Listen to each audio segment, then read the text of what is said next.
On the way back from Lewis's funeral, my mom told me to start packing. She waited until the day before we left to tell Edie. I'm not sure if she wanted to make it easier or harder.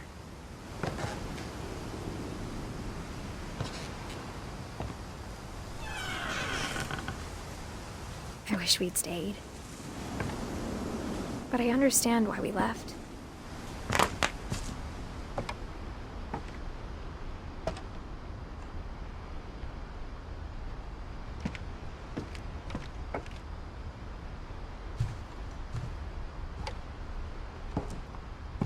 My mom ended up leaving everything behind.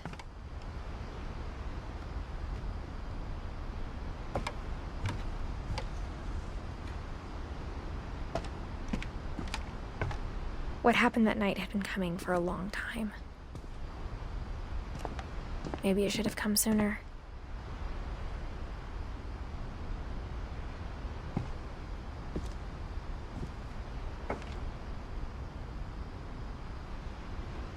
But it had to end one way or another.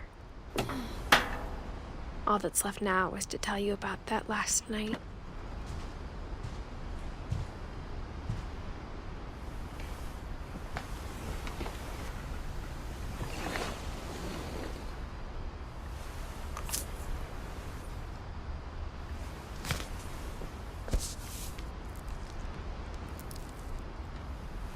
That whole last day, Edie just watched us pack and didn't say a word.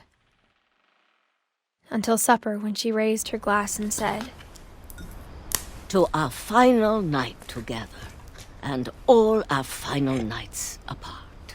Grandma, you know what I said about alcohol. Some of your medications are very Edith, specific. I left a present for you in the hallway. Why don't you go open it? The grown-ups have to argue now. I'm sorry, you're right. We're all leaving tomorrow. Let's just enjoy our last... I'm not leaving. Edith, you're excused.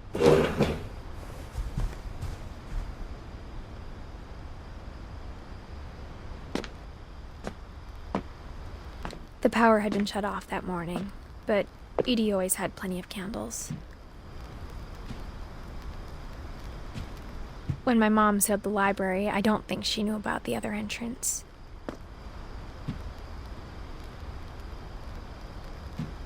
Or that Edie had a key to it.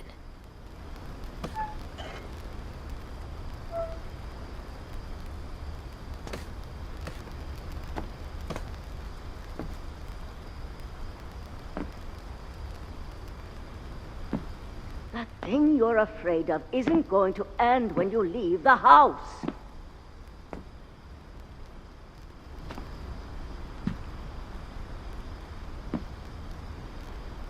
Edith has a right to know these stories. My children are dead because of your stories. I think it's best if Edith and I leave tonight.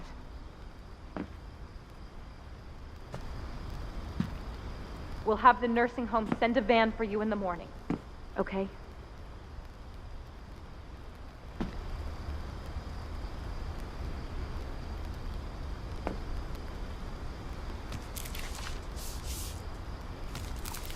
Dear Edith, there's so many stories I wish I could tell you, but there's only time for one. This is about what happened on the night you were born. That night, the tide went way, way out.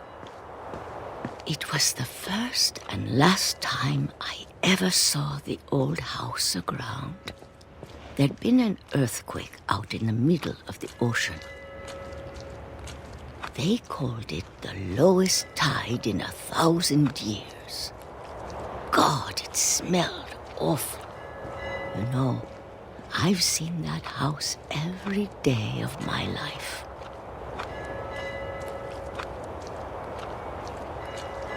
But I never thought I'd go back to it. When the fog rolled in, I lost my way.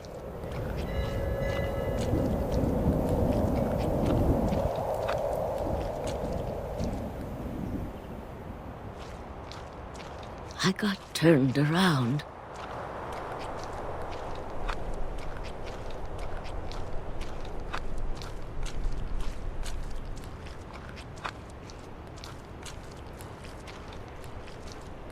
For a while, I wondered.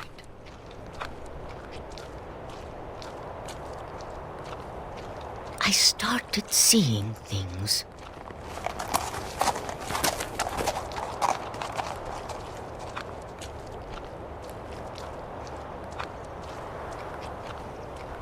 Things I'd forgotten had ever existed.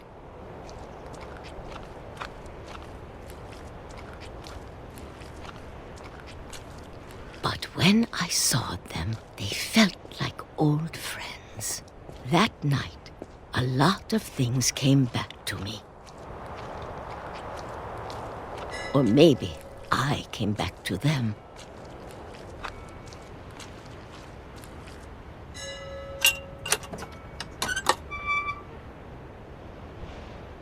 Things I can't explain, but that I need you to try and... Edith, what are you doing in here? It's mine. Edith! Mom, you're gonna rip it! Let go! I kicked and screamed, but Mom dragged me to the car.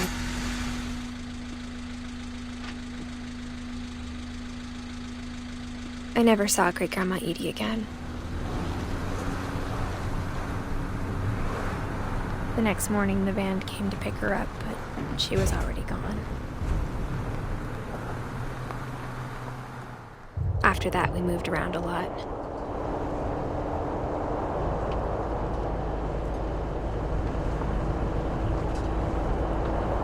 We both tried to make the best of it.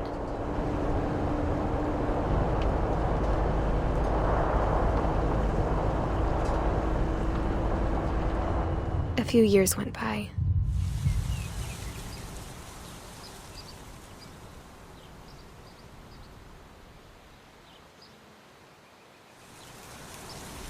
My mom didn't like to talk about it,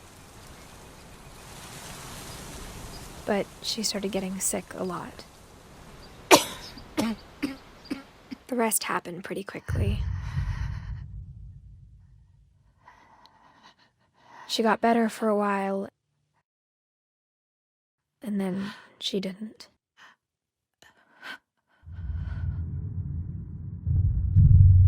And then I was alone. The last Finch left alive.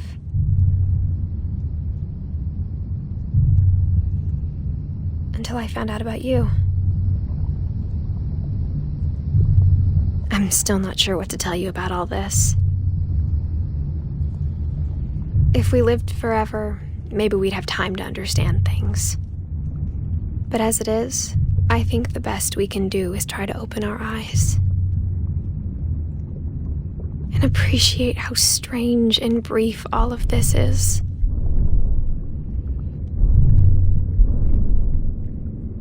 This journal was supposed to be for you. But now I hope you'll never see it. I just want to meet you. And tell you all these stories myself. But I guess if you're reading this now,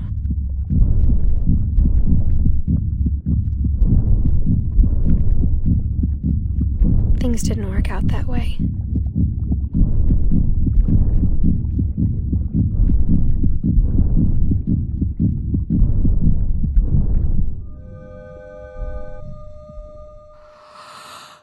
This is where your story begins. I'm sorry I won't be there to see it.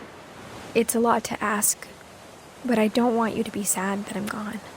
I want you to be amazed that any of us ever had a chance to be here at all. Good luck.